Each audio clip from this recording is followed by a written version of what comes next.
ជំរាបសួរបងនាងខ្ញុំជាសុតការីប្រចាំការនៅក្នុងអសតស្ថាននេះតែបងជួយមកថ្ងៃនេះមានបញ្ហាសុខភាពអ្វីដែរចាជំរាបសួរអ្នកគ្រូខ្ញុំចង់ជាអសតដែលមាននៅក្នុងវិជ្ជាបញ្ជានេះសម្រាប់អសតដែលត្រូវផ្ដល់ជូនបងនេះមានឈ្មោះថាកូត្រីមុកត្រសាសូល120មីលីក្រាមដែលមានសារធាតុសកម្មសូហ្វាមេតូសាសូល100មីលីក្រាមនិងត្រីមេតូព្រីម20មីលីក្រាមក្រោមទម្រង់ជាឱសថគ្រាប់ឱសថនេះត្រូវបានគេប្រើប្រាស់សម្រាប់ព្យាបាលជំងឺដែលមានការបង្ករោគដោយបាក់តេរីនៅក្នុងត្រចៀករបស់កូនរបស់បងសម្រាប់របៀបប្រើកម្រិតប្រើនៅរយៈពេលប្រើប្រាស់របៀបប្រើឱសថកូត្រីមុកសាសូល100មីលីក្រាមគឺលេបតាមមាត់កម្រិតប្រើលេបម្ដង3គ្រាប់រៀងរាល់12ម៉ោងម្ដងរយៈពេលប្រើប្រាស់លេបក្នុងរយៈពេល5ថ្ងៃ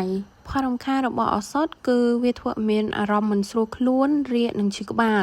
ចំណុចដែលត្រូវប្រុងប្រយ័ត្នគឺមិនត្រូវប្រើឱសថកូត្រីមុកសាសូល120មីលីក្រាមនេះជាមួយនឹងឱសថផ្សេងទៀតដោយមិនមានវិជ្ជាបញ្ជាត្រឹមត្រូវឡើយព្រោះវាអាចគ្រោះថ្នាក់ដល់តម្រងនោមក្នុងករណីដែលបងមានសញ្ញាហើមមុខពិបាកក្នុងការដកដង្ហើមនិងស្បែកឡើងខ្មៅសូមបងទៅជួបជាមួយនឹងគ្រូពេទ្យជាបន្ទាន់ដំបូងមាននៅក្នុងពេលសម្រាប់ព្យាបាលនៅផ្ទះបងត្រូវចងចាំនៅផលរំខាននិងសញ្ញាគ្រោះថ្នាក់ខាងលើត្រូវប្រើប្រាស់ឱសថឲ្យបានត្រឹមត្រូវតាមវិជ្ជាបញ្ជានិងឲ្យកូនរបស់បងផឹកទឹកឲ្យបានច្រើនបំផុតតាមដែលអាចធ្វើទៅបានដំបូងមានដើម្បីបង្ការកុំឲ្យជំងឺនេះកើតមានសារជាថ្មីគឺត្រូវ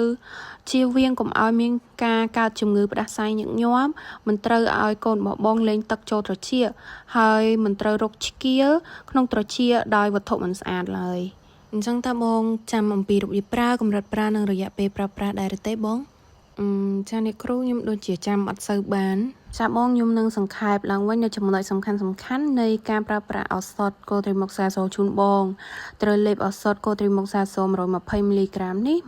ម្ដងចំនួន3គ្រាប់រៀងរាល់12ម៉ោងម្ដងរៀងរាល់ថ្ងៃរហូតដល់គ្រប់រយៈពេល5ថ្ងៃចាសូមអរគុណបងអញ្ចឹងតើបងអូនអាចនិយាយអំពីសកម្មភាពរបស់ឱសថកូត្រីមុកសាសូលនៅក្នុងការព្យាបាលជំងឺបានទេចាលោកគ្រូសារធាតុទាំងពីររបស់កូត្រីមុកសាសូលបញ្ឈប់ការផលិតអាស៊ីតនុយក្លេអ៊ិកដែលចាំបាច់សម្រាប់ការរីកលូតលាស់របស់មេរោគតាមរយៈការផ្អាកការសំយោគអាស៊ីតហ្វូលិកសូមអរគុណលោកគ្រូ